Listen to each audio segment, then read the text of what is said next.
Iniciamos hoje com números complexos. Pessoal, um resumo histórico aqui lhe cabe, porque você entrar com a raiz quadrada de número negativo é esquisito pra caramba, né? Então vamos entender de onde surgiu isso para você trabalhar mais à vontade, tá bom? Observe essa equação aqui, é uma equação de terceiro grau, tá?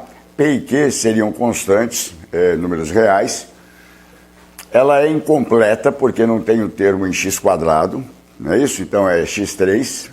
Aqui você tem o termo, o coeficiente do x e o termo independente. Muito bem. Lá no século XVI, o matemático Niccolò Fontana conseguiu montar uma fórmula. Você está acostumado a resolver equação de segundo grau, tem lá a fórmula que a gente chama de fórmula de Bhaskara, não é isso? Que também não é de Bhaskara, mas enfim, damos esse nome. Onde você substitui os coeficientes e chega no resultado. Ok. De forma análoga, esse Niccolò Fontana descobriu essa formulinha aqui, ó.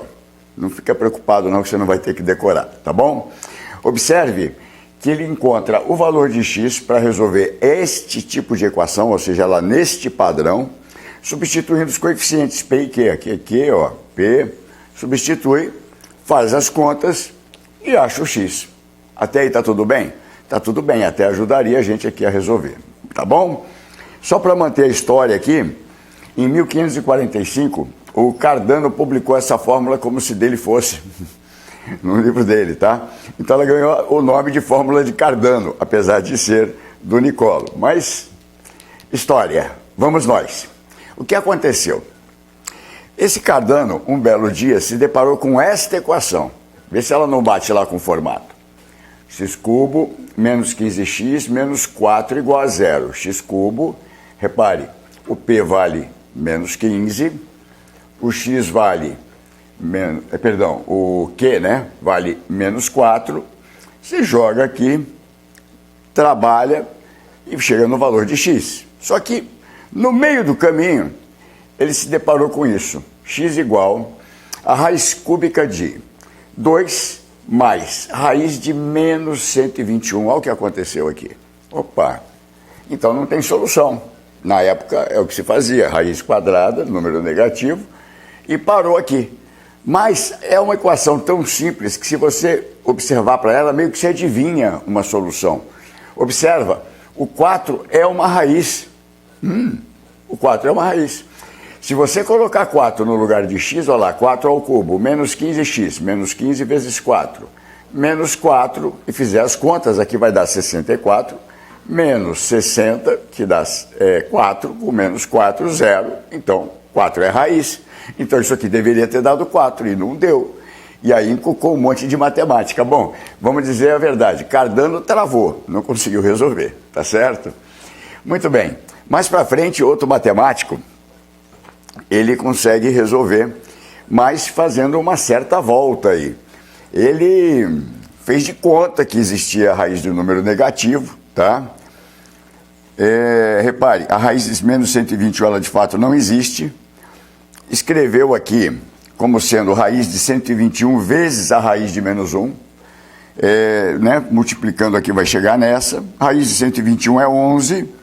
E ficou carregando essa raiz de menos 1 aí para trabalhar, tá? Com algumas técnicas algébricas lá, que não cabe aqui, é só história, tá? Ele conseguiu resolver e chegar lá no 4. Mas, o que aconteceu? Esse raiz de menos 1, ele entrou no meio da fórmula, trabalhou com ele, no final cancelou, sumiu a raiz negativa, ninguém teve que calcular isso, e deu certo, se chegou no 4. Então, ficou-se durante alguns anos trabalhando dessa forma e sem saber o que fazer. Em 1777, um cara chamado Euler resolveu dar nome para isso. Ele falou, vamos chamar essa raiz de menos 1 de i e vamos trabalhar com i, fica mais limpinho. E aí a gente começa a definir o que é um número complexo, tá?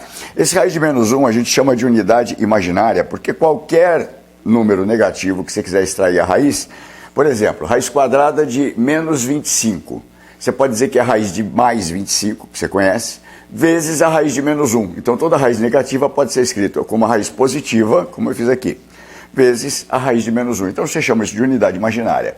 O Euler chamando de i, por exemplo, isso aqui viraria, olha, raiz de 121 é 11. 11 vezes raiz de menos 1, que ele chamou de i, a gente representa por 11i, tá?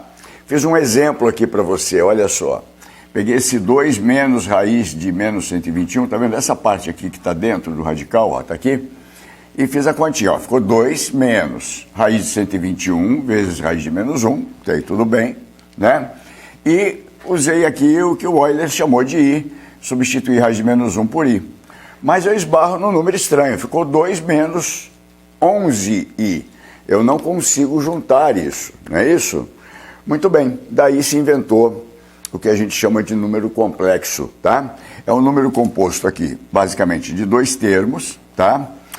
A e B são números reais, então um número real, como exemplo aqui, ó, o 2, mais um número real vezes a tal unidade imaginária. Então, A mais BI a gente chama de forma algébrica do número complexo. Todo número que puder ser escrito nesse formato, ou seja, um número real mais outro número real vezes a unidade imaginária, a gente vai chamar de número complexo e nesse formato vai se chamar forma algébrica do número complexo. Muito bem, observe que A e B são números reais, tá?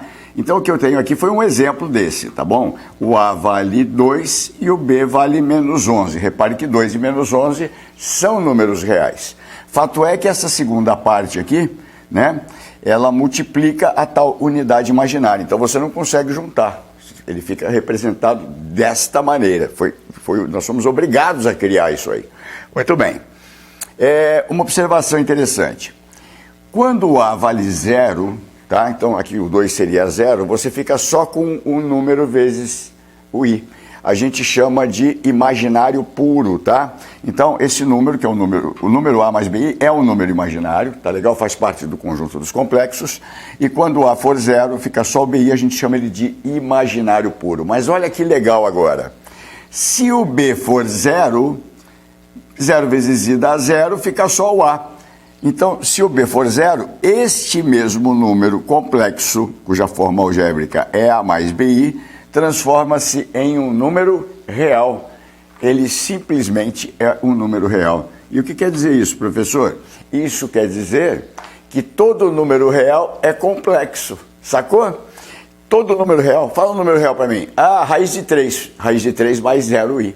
Ah, 32 mais 0i. Todo número real pode ser escrito no formato A mais BI. Então você acabou de chegar no que a gente conhece como maior conjunto de todos. Agora você tem os complexos. Os complexos abraçam todos os números reais.